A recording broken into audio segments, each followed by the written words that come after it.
Welcome to DAOists. The purpose of this recording is for educational and entertainment purposes only. None of this is financial advice.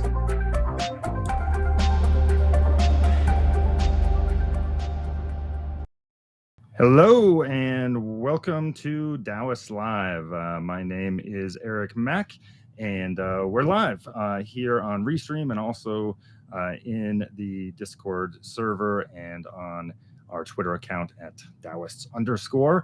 And today with me, I want to welcome Adam Davidson, a new DAO member, I don't know, member or participant, I don't even know, but a new DAO curious person, and of course also the co-founder of NPR's Planet Money, contributing writer for The New Yorker, Vermont resident. What am I leaving out, Adam? Welcome. Father. That's probably the most important. That is an important one too. One important thing I'm leaving out actually is recently minted Mirror publisher. And today you actually, I believe, published your first piece over at your Mirror, and it is all about DAOs and perhaps how DAOs could have tied into your past and may tie into your future. Do you want to sum up what you wrote at all, or maybe we can kind of just begin to walk through it? Sure. Yeah, I was excited to write my first DAO thing and my first thing for Mirror. And for those who follow closely, Mirror just paused the right race, which is the way to get your own custom domain. So I just snuck in under the wire. So it's been interesting to me realizing that there's a lot of conversations happening in the DAO space, in the Web3 space, in the crypto space, whatever you want to call it, that are just not out there in the wider world. And I know that because I'm relatively new in Web3. And so when I talk to family and friends or just on Twitter, I'd say that, everyone who's involved in this knows the main response is, a bunch of Bitcoin bros and drug dealers and money launderers and pyramid schemes. And the truth is, I am not personally that interested in the currency aspect. I'm not trying to make myself rich. I'm not trying to speculate on which currency is going to go which way. I mean, I do find, like ETH2 is really interesting. And, there's lots about the blockchain I find fascinating. But what really gets me excited is what DAOs and just tokenized systems allow as a way to organize human activity collectively. And both as just a person who's had jobs in large organizations, a person who's tried to do stuff like create Planet Money inside a fairly slow-moving bureaucratic organization, I feel very aware of the limitations of the existing system, the corporation. These are weird things in a way, the large corporation, the modern system of bureaucratic systems. And so I wanted to explain what excites me without reference to, making money. I wanted to show that I see DAOs as a really cool way to accomplish interesting things.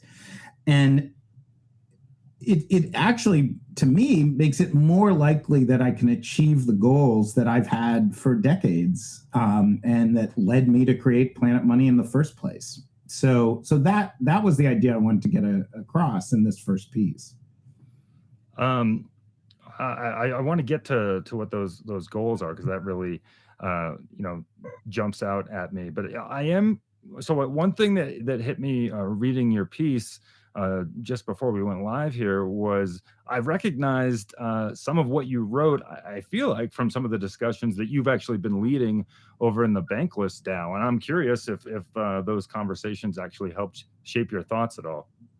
Yeah, absolutely. I will say I've been more active in Bankless than in DAOists, and working with the writers group there. And I find it really exciting. I feel like I'm on the precipice or the birth or the very early stages of this new model.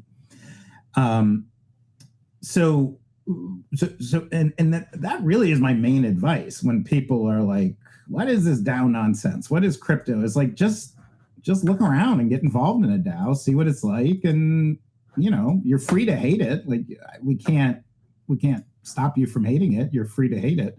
But it's hard to actually be involved with a DAO, like going on the Discord server, taking part in meetings, and walk away saying, wow, this is just a bunch of libertarian scheme, Ponzi scheme. Like, it's almost absurdly the opposite. It's a bunch of like really earnest people who want to make the world a better place. We're excited to figure out new ways of connecting, etc. So that experience has just been invaluable. And so, let's take a step back to, your time at Planet Money, and when you were founding that. You wrote that had DAOs been around back then, you may have made Planet Money into a DAO, or preferably it would have been a DAO. Can you talk a little bit more about that and why? Sure. So for me, I entered journalism in 1992, working at the public radio station in Chicago, WBEZ, and I've spent my career working in large media organizations, Marketplace Radio, NPR, the New York Times, the New Yorker. And, on the one hand, there's so much wonderful about those places, and particularly my experience at the New York Times Magazine and the New Yorker, and parts of my experience at NPR, although parts, as you know, Eric, from your own experience, can be very frustrating. These are very small c conservative institutions, like not politically, but they just are very slow-moving, bureaucratic, etc. And throughout my career, like there was something I noted, which is that very often you have reporters who are kind of on fire with something. They're really fascinated by something that's existing in the world, and they want to tell the audience about that. And my assumption is the audience wants to hear stuff that's firing up these reporters. But it goes through this very long and kind of tortuous process where you talk to your editor talks to their boss. There's meetings where all these senior editors get together and sort of decide what the news is going to be. And the end result is pretty tamed down, that the stories that come out are less exciting, less passionate, less and I don't want to say less truthful. They're generally truthful, but they're less. They don't really capture what that reporter was seeing out in the field. And I think this buffer, this distance between what the reporter, the creator of the content, wants and what the audience almost certainly would want if they were offered it, to me, it's a good example of what happens in large corporations. I think almost at every large corporation, wherever you work, often people who are product designers or salespeople or whatever have a feeling for what would delight and surprise and engage customers, and don't know. But there's just this big system that becomes inward looking. It becomes focused on its own needs that prevents that passion from connecting. And I've always, to some degree or other, been fascinated by that. And so with Planet Money really was a response to the rise of podcasting and the realization, oh, wow, podcasting is like this whole new thing, that instead of creating one radio show like Morning Edition and All Things Considered that reaches tens of millions of people all over the United States, we can create dozens, hundreds, millions of smaller shows that reach a smaller audience, but engages that audience much more passionately and with much more depth. And that became really, really exciting. And so that was the energy that led us to create Planet Money. And I think we did do that. I mean, I can say I went from reporting on Morning Edition and All Things Considered, which are the main drive time shows of NPR, and where I would reach millions of people, and I would never hear anything, ever. I mean, I think in my 16 years before Planet Money, I literally got like 3 letters in that whole time. And then the second Planet Money started, we just got inundated with response, even though our audience was much smaller, maybe tens of thousands instead of tens of millions. But the response was so intense. People were really hanging on every word. They were really excited and really engaged with the future of this thing that they wanted to have thrive. And that to me was so exciting. It was so transformative, but the system still wasn't great. There wasn't really a way to to access and engage that listener excitement. We had comment sections, but back in 2008, we had a very, very typical experience, which is the comment section was sort of hijacked by a very small group of people who didn't really seem to particularly like Planet Money and would just hang out there all day. And it was just like their neighborhood. And they would sort of scare away any new person. And that wasn't very exciting. We were hearing from people, like people would email us, people would call us, but we weren't really sure who they were or who they represented. And so the idea that, wow, if we had created a DAO, if we had created a token, a Planet Money token, and the people who love Planet Money the most could either buy that token or could earn it by actively supporting, promoting Planet Money, and then are truly invested, and we really have a direct engagement with the people who love us the most, that felt really exciting. And if we write the rules of the token, the smart contract, organizational structure of the DAO well, we could avoid a bunch of problems that you might expect. You want editorial independence. You don't want to just be taken over by a bunch of people who tell you have to support Bernie Sanders or you have to support some right-wing candidate or whatever. You want to be able to be sort of objective and journalistic, but I think those are all addressable. And that felt really exciting to think about, like, wow, the DAO of Planet Money would have been immense. So that was what I wrote about. That was my big piece today. As you're talking, it strikes me. I mean, what you're describing in a way is, what happened, it sounds like to me, with Planet Money and the podcast audience you were reaching is, an example of, I think Kevin Kelly has like the 1,000 true fans hypothesis, that's all you really need to support an effort, make a living. And so many people have found that with podcasts, and then, tokenizing that is a way of basically building an internal economic system around that. And, a lot of artists are finding that possible with NFTs in the last year. And it seems to me that what DAOs are is tokenizing a mission rather than an individual. Does that ring true at all to you, or what's your reaction? Yeah, I mean, it can. You could imagine, I think, tokenizing an individual, but yeah, it can embed that mission. And a DAO could, and of course, it's such early days, and I'm sure, 99 out of the first 100 attempts will fail. Although, to my mind, that's one of the features of DAOs, like the fact that organizations can grow and collapse if they're not serving the need is good. That's not bad. We have too many organizations that don't fail. But yes, I think that. So take Planet Money. So the way podcast ad revenue works is generally cost per 1,000 listeners. You sell ads on a cost per 1,000 listener basis. And if you take, say, $50 as a typical show cost per 1,000, meaning if we reach 1,000, meaning each listen is basically a nickel. When you listen to an episode of Planet Money, that listen is measured, and then an advertiser will pay NPR 5 cents, depending on who's selling it. And, it could be 2 cents, it could be 25 cents, but that's like, let's just call it a nickel. And so if you have listened to every single episode of Planet Money, so it's over 1,000 now, you've essentially given NPR $50. That nickel counts if you're barely listening, or you download it and listen to 2 minutes, or if you listen intensely and take notes. I mean, we've had people who write out, beautiful illustrations of it. And that's really the only way to engage. I mean, in my 5 years at Planet Money, we had one live event.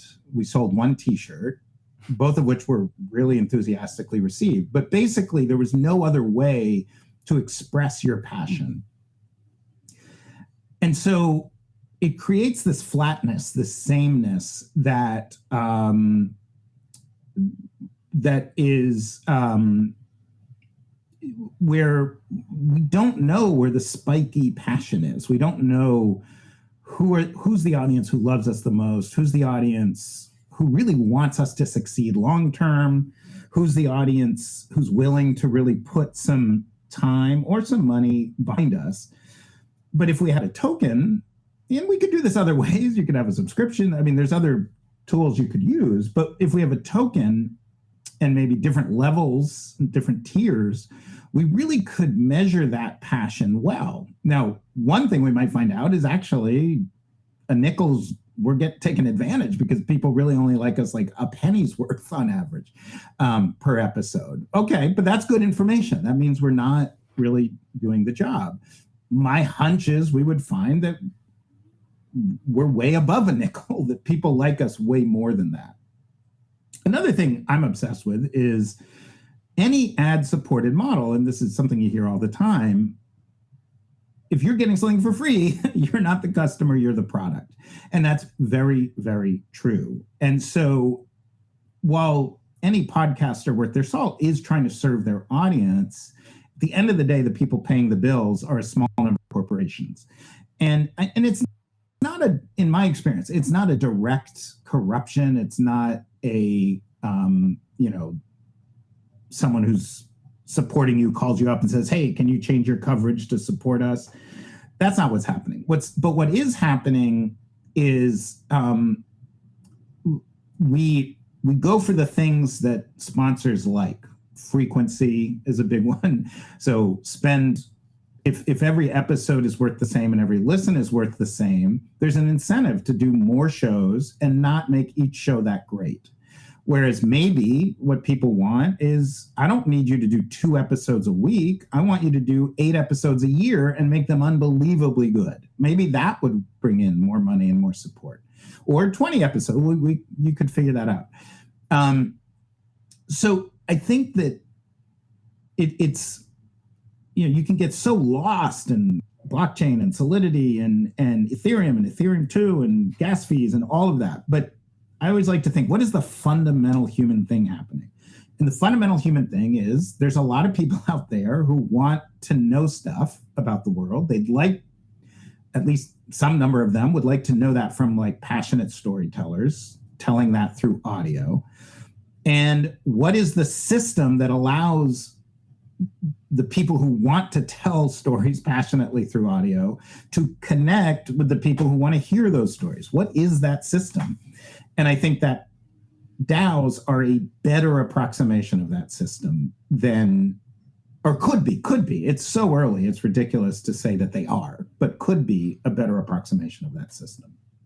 And I've heard you mention elsewhere, the notion of gatekeepers comes up a lot. And are you saying that DAOs might be able to replace some of the gatekeepers you've typically dealt with?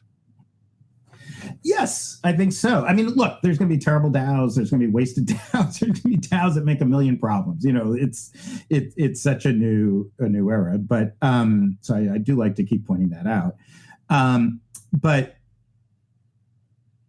when you're Eric, you've dealt with editors, right? Yeah, quite a few. And I tell young reporters, young writers that you should go where there's a great editor, because for a journalist, a great editor can be a mentor, can be a shaper, it can make you elevate. But most editors are bad. They just are. It's a really hard job, and there's very few good ones. And, I tell young writers, if you get 2 in your whole career, 3, it's amazing. Like, you're way ahead of the game. I've had more than that. I've been very lucky. But most editors are bad. And most editors are focused not on what is the best way to delight and surprise, engage our audience. Rather, they're focused on, oh crap, it's almost 5 o'clock. I want to get out of here. I got to just file this thing. Or they're focused on, some rules about how you structure a story that, in my view, some of which are good, some of which are outmoded.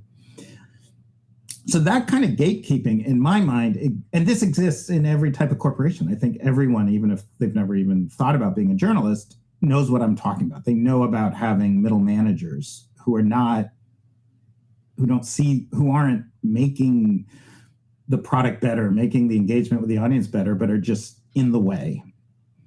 In fact, I would guess, what is that? A third of people in big companies, half of people, I don't know. It's a large percentage, I think, on average. Some companies are better than others. And I think what DAOs do, or could do, is those gatekeepers become participants with a vested interest, and participants who progress not because they won in some political battle, but because other people in the community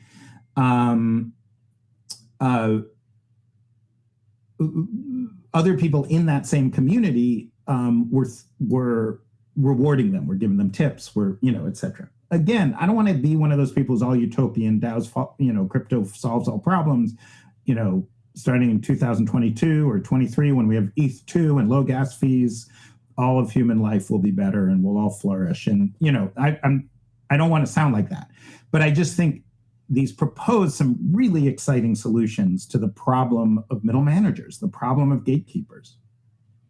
Well, a dirty secret people won't know right now is that I'm actually being a gatekeeper right now. So I'll get out of my own way here, and we've got some members of our community that have some questions for you. So I'm going to bring on Igor first.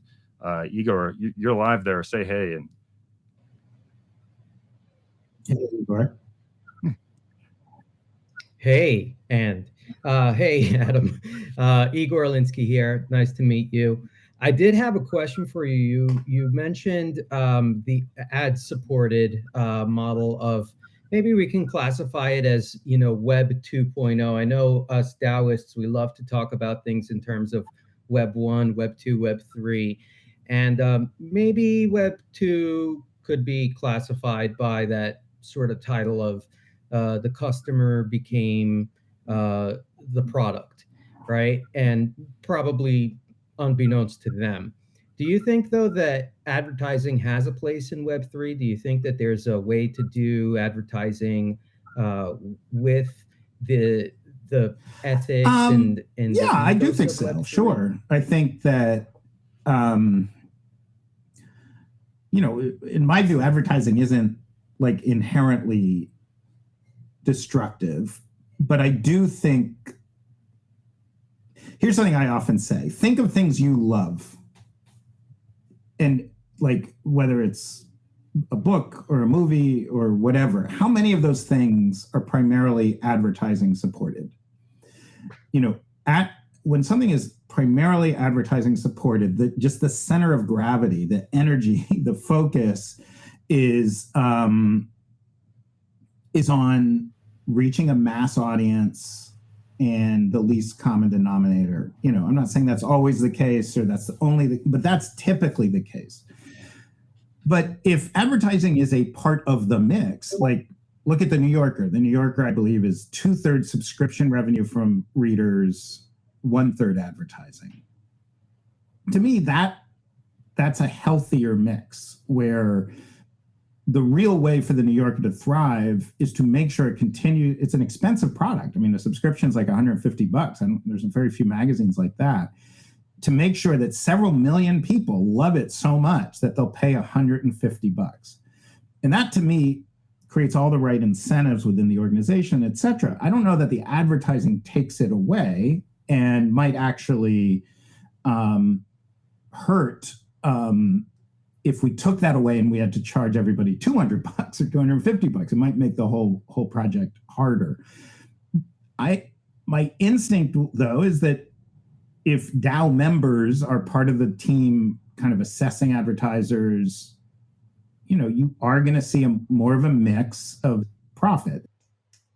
It depends on the DAO, of course. There might be DAOs that are entirely just mercenary, trying to make as much money as possible. But I'm sure some DAOs will say, well, we won't take any money from oil companies, or we will never allow money to go to a specific piece of content from advertisers. It can only go to the whole organization or whatever. You could imagine creative, exciting, interesting ideas.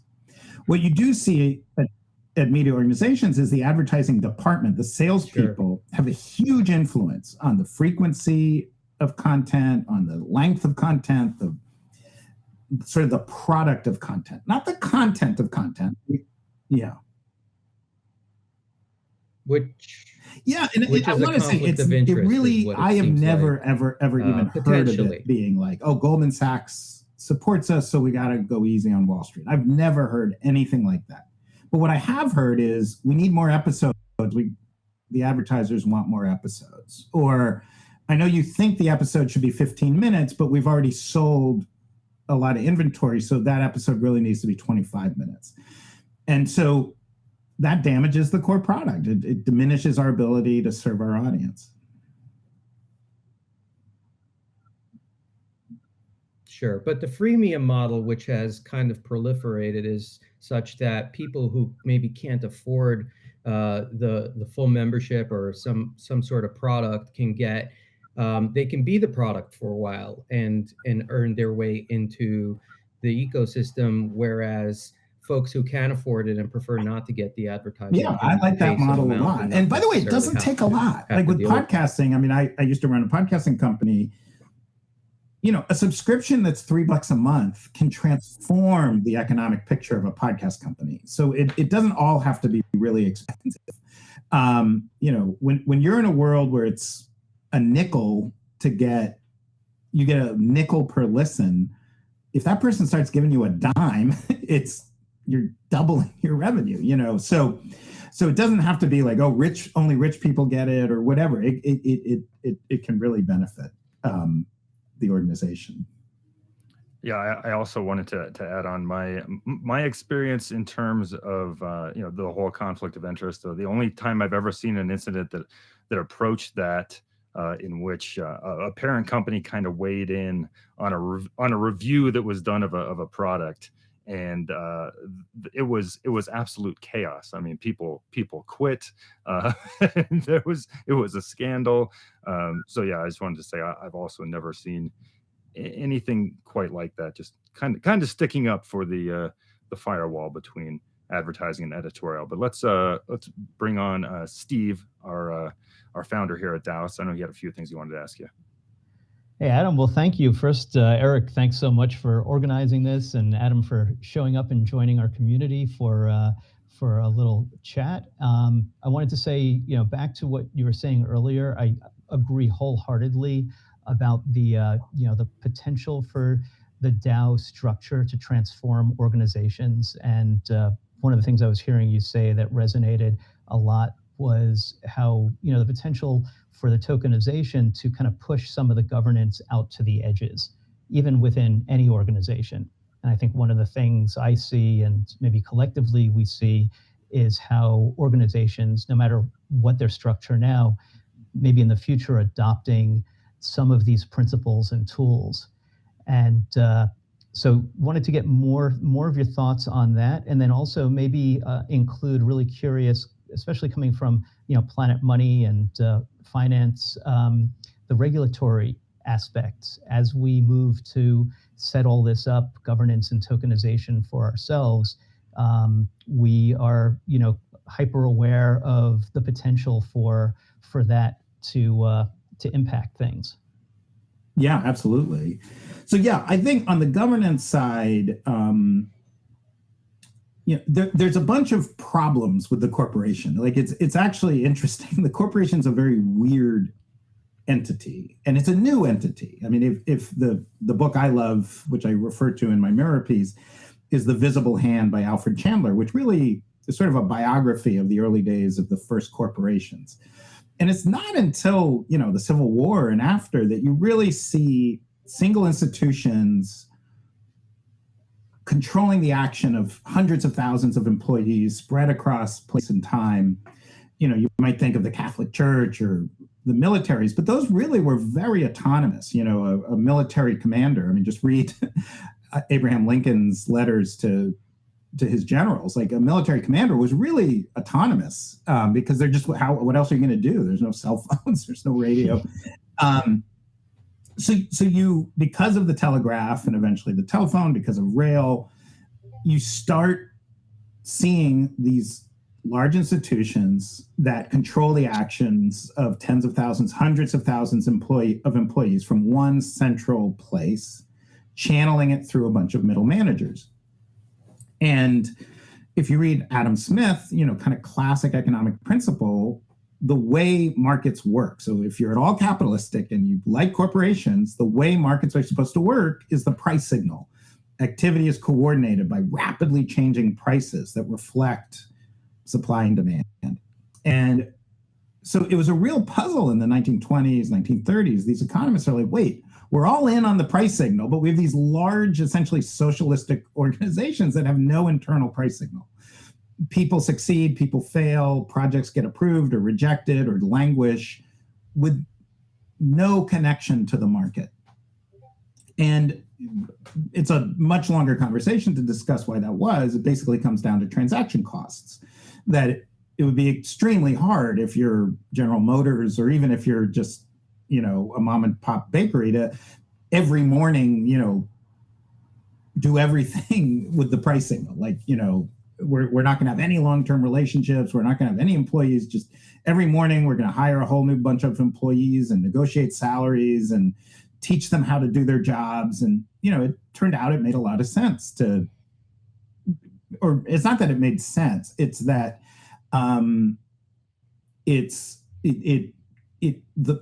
it's a bad system, but breaking it up would be more costly than keeping it. And so I think, in a way, that is the fundamental question of DAOs. Are DAOs, or whatever DAOs lead to, a solution to that problem, the problem of the large organization that, again, fundamentally is a problem. So that's one major issue. Another major issue that economists talk about is the principal agent problem. And, we saw this in the financial crisis. You see this all the time, that technically a company is supposed to try and raise profits for its shareholders. But you get managers in positions of power who are seeking their own self-interest rather than the interests of the company. And in extreme form, you see this with big CEOs of banks making hundreds of millions or billions of dollars while destroying the very entity they're running. But you also see this with any crappy boss you've ever had who is just not even going to think, like, am I serving the interests of the company and our listeners, our audience, their customers, or am I in the way? They don't think it. They just want to keep their job. So that embedded control is just a feature of bureaucracies. So those are all the reasons to be excited about DAOs, to think, okay, there is, what anti-DAOists or anti-crypto people always say is, what problem does it solve? What problem does it solve? And I'm like, huge, well-known problems. Right. There's also the vector of labor unions, and by tokenizing and allowing a share of the governance with the workers, the people making the products and delivering the services. I think there's some disruption that can happen there, because that's so centralized, it just becomes another bureaucracy. Would you? Yes, this idea of capital and labor is an idea. It's not inherent. It's not, and it's a new idea. You had aristocrats, you had, but you had peasants. We used to have structures that kind of, mimic. And I think since the dawn of agriculture, we've had, sort of the people who grow the food and the people who eat the surplus, and those are two different groups. So, but the specific idea that we're going to have a tax system that is totally different if you're an owner of capital versus if you're a wage earner. We're going to have a healthcare system. We're going to have, a sense of identity. These are wildly different things. Like, you look at the government statistics, it's a different department.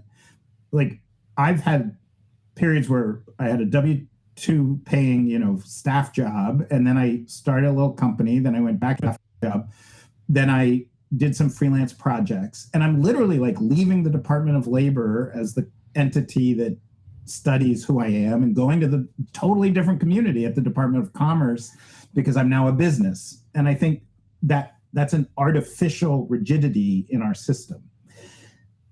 But, and this gets to regulation, I do think for the most crypto optimistic people, it is worth reading about the abuses of power that have occurred. And the, you know, I mean, sometimes we use this as a part of our sales pitch for crypto. Every new financial product, stocks, bonds, money itself, typically goes through a period of frenzy, bubbly frenzy, goes to its extreme, collapses, and then the rules come in and it become, you know, kind of the volatility is diminished. And so that's one way of thinking about this, that as you know, and then the other way is people with less means are often abused by people with more means. I mean, that is true. And there will be DAOs, it's just a fact. There will be DAOs that are captured by a small group of people who either have the technical knowledge or have the money or just have the ability to collude and will hurt others. I mean, we saw it in the very first DAO, right? The DAO, one guy or woman, we don't know, right? Just Right. stole all the banks, stole the entire treasury. So that is gonna happen. And so then the question is, what is the best way to protect us, to protect everybody? You know, one central principle of regulation is just information. We need information.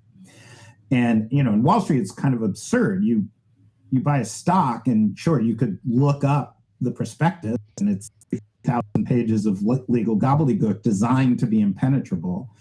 But, you know, solidity is tricky, right? I know that it exists and I can't read a solidity contract and predict exactly how that's going to manifest in time. I do think having tools so that the average person entering a DAO really knows what they're getting into. Is this a ridiculously risky thing that's asking for $1,000 up front that I really might lose tomorrow?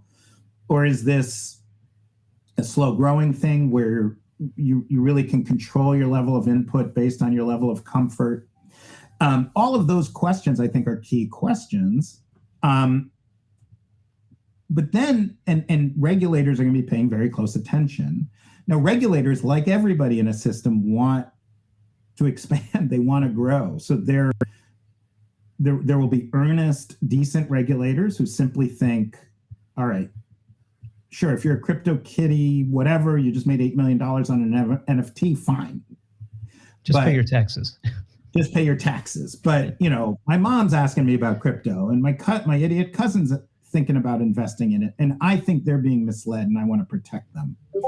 And what you do about that ultimately is not a math problem. It's a political question and it's going to come down to the politics. But I would like the crypto community to be a bit more modest, a bit more aware of history, because people will be screwed. People have already been screwed. And of course, crude regulation could destroy this. It could actually make things much worse, because often what you see with regulation is the more onerous regulation becomes a benefit to the large incumbent players, because they can just afford more lawyers. They can lobby Congress. You know, Goldman Sachs is not anti-regulation. The more regulation, the better. They thrive with regulation, because highly regulated industries are industries where you don't see a lot of upstarts. You don't see a lot of entrepreneurship. You see incumbent players getting bigger and bigger and bigger. Hard to displace those. Yes. So regulation could destroy this whole thing. It could kill it in the crib, or it could kill it in the US and allow it to thrive elsewhere. But some degree of regulation is probably inevitable and also good and necessary. And that there's no obvious answer to that. But I think the more the crypto community engages the regulatory world and is open to it, the better. Well, thank you so much. Yeah, thank thanks. you. This is fun. Thank you. This is fun to do. Let me, I'll bring Igor back up. You had a follow-up question, I think, right? Yeah, I mean, we're talking about regulation, and I'm just wondering if you think that, DAOs will be better at self-regulation than corporations are today. I think the criticism that we have of lots of folks out there, or companies out there, especially, you look at Facebook and Mark Zuckerberg is, an easy sacrificial lamb. What happens in the DAO if we don't self-regulate, or will we be better about, there will be people who will have the ability to speak up because of the transparency that we espouse, that I think that's a really great question, which I have definitely not thought about. So I'll try and make up some BS right now and then think more deeply about it. And all right. So, I mean, Mark Zuckerberg gets the blame, but he also deserves the blame. Like, it is his company, and he did set it up where the Mark Zuckerberg character gets a lot of power. And so, there's a separate conversation, like, do you think he's a jerk? Do you think he's a genius? Do you think he's gotten been attacked too much or too little? Let's leave that to one side. It is a remarkable thing that Mark Zuckerberg, created this company and controls this company and and sets the tone for the company, et cetera. So it's not just he's a sacrificial lamb, like he's the lamb. He's and we now know from all those internal memos that he was very actively involved in making all the key decisions that are now compromised or whatever, controversial. I do think with DAOs, I mean, my mind goes to two separate things. One is, there's a genuine question of how the DAO itself deals with conflict, and this is a big issue in all organizations, kind of the right of exit. So I'm going to use a weird analogy, but I have a lot of good friends who are Amish. For a Jewish guy from New York, I just happen to have a lot of Amish friends. And there's the old order Amish. There's like 40 different Amish sects, which to us, they all look the same, but within them, there's really profound differences. And your kids don't marry someone from a different Amish sect. You don't go to their church. And so, like it's kind of like the Hasidic. For another Jewish guy from Brooklyn, yes, and I know yes. Amish like a Lubavitch so and a Satmar will never. We represent their both. Kids will not be at peace with their parents. So the old order Amish, which are about half the Amish, they don't break up. They continue to exist, and they're all over the country. And when they have a conflict, their tendency is to basically ignore the conflict. And sometimes that's really good. Sometimes it's not good. They've had a real problem with like ministers who were pedophiles, and they don't have a good system for getting rid of people. There's other groups like the Schwarzen Troopers who are like the Satmar. They're like the super hardcore, and they break up constantly. Like right near me in upstate New York, there's 3 different sects that all broke up in like the last 20 years. 2 of them because of one guy. He broke from one group and then broke from another group. And when you think about DAOs, like some DAOs are going to break up constantly. It's like communist sects in the 1920s or 1910s. It's just every 5 minutes they're going to, how could you have done that? And you're going to have others that have more capacity to handle these problems. And I think that's just going to be fascinating. It's going to be really interesting. And then you have this separate issue of the public face. I think journalists like a clear story. They like to be able to say, Igor did this thing and Igor's to blame. That's just a pretty story. And it's much harder to say 40 people or 4,000 people or 40,000 people conducted a series of votes and they resulted in this bad thing. And none of them wanted that bad thing to happen, or some small group did, whatever. Like, it's a very hard story to talk about. Yes, and I do agree. It's Igor's fault. It's not Steve's fault. Right, Igor, you can own up to that. Yeah, exactly. Of course, I'll take the blame. So Always blame the Russians. Media will not like DAOs. It's a tough I mean, I'm in the media. I like DAOs, but it's a tough story to talk about. And when a DAO goes belly up, or a DAO, we learned that they accidentally, I happen to remember a story where some trader ordered like 40,000 pig bellies, and he ended up, there were like 40,000 actual pigs that he forgot about, and they're just running around a yard, and he didn't know how to feed them or anything. So like when a DAO does something like that, it's a funny story, but it's hard to tell a story about just a large group of people. So that's going to be really interesting. That's a big part of the storytelling. How is that done? I look forward to seeing how that's done. Let's go ahead and wrap it up with one question that might lead into that. So last question, you mentioned in your Mirror piece that you have some ideas for a potential DAO you might like to see in the future, and it sounds like you and I have been thinking the same thing. With my experience in Bankless and here in some other DAOs, particularly with Bankless, I look around and I'm having conversations with these contributors that some of them are in Africa, some of them are in Latin America, some of them are in San Francisco, Brooklyn, and I think to myself, this is the perfect architecture for the 21st century, like a newswire, actually. And it sounds like maybe you've had some similar thoughts in mind. I mean, to be honest, I have so many thoughts that I need to contain them. Like that's part of the reason I'm not ready to say, okay, here's the new DAO that I'm launching, is because I'm just not ready. I just don't know enough. It's not enough to me.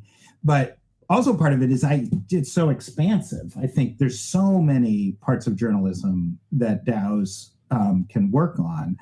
And I just feel so excited. I mean, one thought I have is like, one of the main ways freelance journalists supplement their income is by selling their articles to Hollywood. And that's a really broken process where you don't, you have to go through agents, and it takes forever, and you don't get that much money. Like, what if we created NFTs that conveyed rights to make a movie out of an article, and we had a DAO that shared a bunch of articles and kind of shared the risk and shared the reward.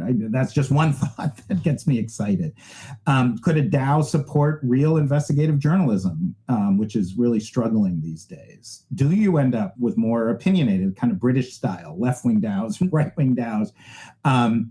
I think the space is just so alive. I mean, that's, the internet has made us fundamentally weirder, and DAOs are going to make us fundamentally weirder, which is absolutely exciting. And I love what Steven said, proof of fact. Can we have, as we move from proof of work to proof of stake, can we move to proof of fact? Can we reward fact? Can we reward, anyway, it's like I'm beyond giddy about all the possibilities, and I'm just one person. So I have to figure out what's the best use of my time and my effort, but the great thing about DAOs is there doesn't have to be one. There could be all of them, and I can screw it all up, and it just doesn't work, and then I can try it again.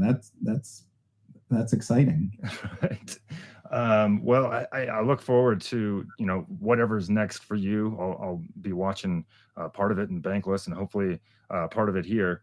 So look, hey, Adam, we really appreciate your time. It's cool to see you hanging around some of the spaces that we're hanging around, meeting some of the same people, and hope to continue this conversation, here, elsewhere, and in a million Discords, in a million DAOs that we're hoping. Exactly. Yeah, I gotta buy more laptops. All right. Thanks so much, Eric.